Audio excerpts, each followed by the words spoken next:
आज मैं यहाँ किसी जाति, किसी वर्ग या किसी समुदाय के विरोध में बोलने नहीं आया हूँ। मैं यहाँ ये भी नहीं कह रहा कि आरक्षण गलत है या कमजोर वर्गों को संरक्षण नहीं मिलना चाहिए। आज मैं सिर्फ एक संवैधानिक और मानवीय सवाल पूछने आया हूँ। क्या समता और समानता के नाम पर किसी एक वर्ग की आवाज धीरे धीरे कमजोर तो नहीं की जा रही? हाल ही में यूजीसी ने 2026 के लिए उच्च शिक्षा संस्थानों में इक्विटेबल रेगुलेशंस लागू किए हैं।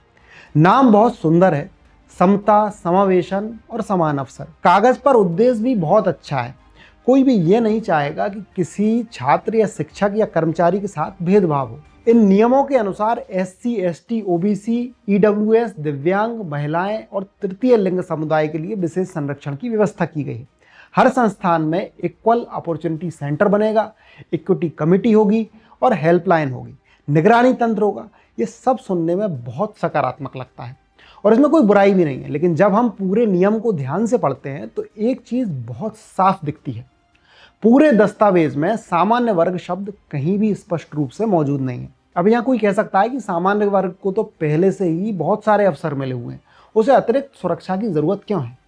लेकिन मेरा सवाल यह है, क्या सामान्य वर्ग का व्यक्ति भेदभाव का शिकार नहीं हो सकता? क्या सामान्य वर्ग का छात्र मानसिक उत्पीड़न नहीं झेल सकता? क्या सामान्य वर्ग का शिक्षक झूठे आरोपों का सामना नहीं कर सकता? कानून भावनाओं के आधार पर नहीं बनते, कानून संभावनाओं के आधार पर बनते हैं और संभावना हर तरफ होती है। अब मान लीजिए किसी सामान्य वर्ग के व्यक्ति पर भेदभाव का आरोप लग जाता है। नियम कहता है कि उसे अपनी बात रखने का अधिकार मिलेगा, समिति सुनेगी, जांच होगी।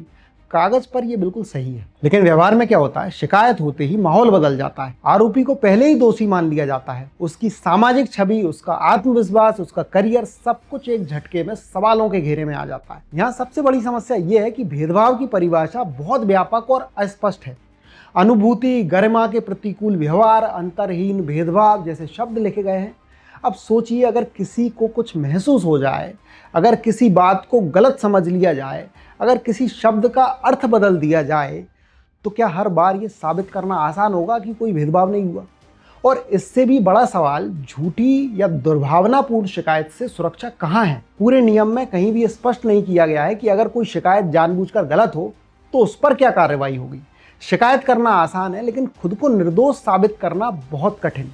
और इस कठिनाई का सबसे बड़ा बोझ सामान्य वर्ग पर पड़ता है, क्योंकि वो किसी संरक्षित श्रेणी में नहीं आता।